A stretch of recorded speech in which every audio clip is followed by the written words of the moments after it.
La década infame, 1930-1943. El 6 de septiembre de 1930 se inicia un periodo marcado por la irrupción del autoritarismo. Antes de entrar de lleno al tema en Argentina, corresponde situarnos en contexto. En 1922, en Europa, comienzan los regímenes fascistas, gobiernos autoritarios con ideologías extremistas de extrema derecha y fuertemente anticomunistas. De ellos destacan a la Alemania de Adolf Hitler y de Italia de Benito Mussolini. Durante estos gobiernos se llevó a cabo una fuerte persecución de razas.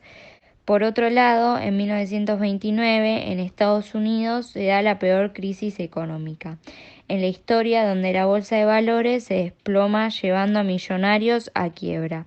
Esta crisis afecta a todo el mundo y de forma directa a la Argentina. Kennedy padre dijo: si un lustrabota sabe tanto sobre la bolsa como yo, tal vez sea hora de dejarlo. En el 29, la Argentina no quedó al margen y las repercusiones de la misma se hicieron sentir sobre la economía y la sociedad de la época. Cayó el precio de la materia prima, se paralizó la actividad económica generando desempleo y pobreza. La situación de la Argentina se agravó aún más luego de que Inglaterra redujera la compra de carne en beneficio a sus colonias y excolonias como Australia y Nueva Zelanda. Estas medidas definieron en la Conferencia de Ottawa en el año 1932, perjudicando aún más el nivel de las exportaciones de la Argentina. El gobierno argentino organizó entonces una misión presidida por el vicepresidente Roca para negociar las condiciones de un acuerdo comercial entre ambos países. De dicha misión surgió el denominado Pacto Roca-Runciman, que se ratificó en 1933. El Pacto Roca-Runciman, Inglaterra se proponía a mantener la cuota de compra de carne enfriada, que era similar a el volumen que había comprado desde julio de 1931 hasta julio de 1932. La Argentina, a cambio, debía gastar todo el dinero que obtuviese de sus exportaciones en la compra de productos británicos. No reduciría la tarifa de los ferrocarriles, mantendría libre de derechos impuestos de aduana algunos productos como el carbón proveniente de Inglaterra y proporcionaría un trato benévolo a las compañías y frigoríficos de origen inglés. Esto anunciaba de que algo andaba mal. Siendo para la Argentina, el 6 de septiembre de 1930, se inicia un periodo marcado por la irrupción de autoritarismo, el golpe de Estado, que derroca al presidente Hipólito Yrigoyen. Inaugura en la historia argentina un periodo de irrupciones permanentes a la continuidad democrática. Este golpe significó el retorno a las viejas prácticas de fraude electoral, a la corrupción y a los negociados. Por esta razón, este periodo de la historia de Argentina es conocido como el nombre de década infame. Se observa a la población un decrecimiento en la democracia y en sus instituciones, al igual que en Europa. Ciertos sectores políticos y las Fuerzas Armadas miran con desconfianza al sistema democrático porque creerían que no sería capaz de contener a la sociedad y mantener el orden de las selecciones. Las elecciones de 1931 y de 1937 estuvieron signadas por toda la clase de irregularidades. En los comienzos de 1931, vetados todos sus candidatos, los radicales directamente se abstuvieron de participar. En 1937 los resultados se cambiaron en el correo. Los presidentes que sucedieron a lo largo de este periodo fueron Uriburu 1930-1932, Agustín Justo 1931-1938, Ortiz 1938-1940 y Castillo 1940-1943. La sucesión de gobiernos civiles y militares llevó a un cambio complejo en el desarrollo de la historia nacional. Los enfrentamientos, las divisiones y las tensiones pasaron de ser corrientes en el manejo de la política argentina.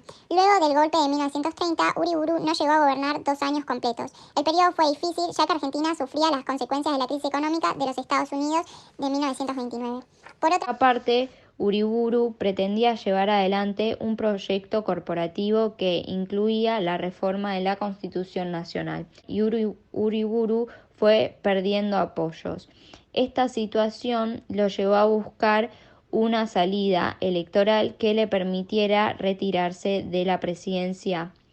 La concordancia, unión de diversos sectores como conservadores, socialistas, independientes, disidentes, radicales, entre otros, obtuvieron el triunfo en las elecciones de 1932. Este triunfo se alcanzó a través de las prácticas de fraude electoral. A esta práctica se la denominó fraude patriótico. De esta forma se garantizaba que los gobiernos no cayeran en manos de la chusma radical. Los recién electos Agustín Justo y Roca representaban los intereses de los sectores conservadores y permitían el retorno al poder de los grupos que lo habían controlado hasta antes de 1916. El gobierno tomó importantes medidas, especialmente en el área económica, como la firma del Pacto Roca-Runciman. Por otra parte, el rol del Estado se transforma y se toma mucho más activo el interventor enfrente a la crisis. El gobierno intenta que el Estado se convierta en una herramienta que permita la regulación de la economía. Gracias a las prácticas sistemáticas del fraude patriótico, en 1938 llega a la presidencia Ortiz, ex radical antipersonalista. Trabajamos en la tapa y Castillo, conservador, como vicepresidente. Es importante destacar que Ortiz intentó generar un cambio en la práctica política de la época.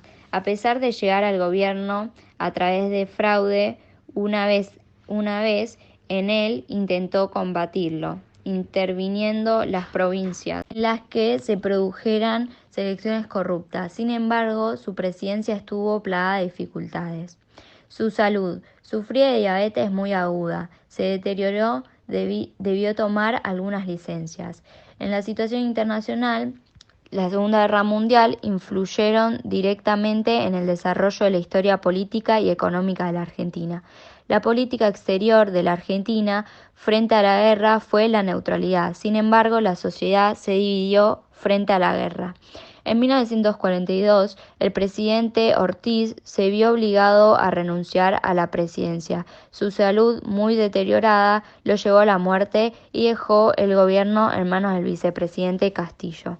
Castillo retomó las prácticas fraudulentas y se ocupó de preparar el camino para quien sería su futuro sucesor, apoyando la candidatura de Robustiano Patrón Costas, un político conservador hacendado de las provincias de Salta para las próximas elecciones presidenciales. Esta candidatura no fue bien recibida por sectores nacionalistas del ejército que conservaban con preocupación las inclinaciones políticas de Patrón Costas.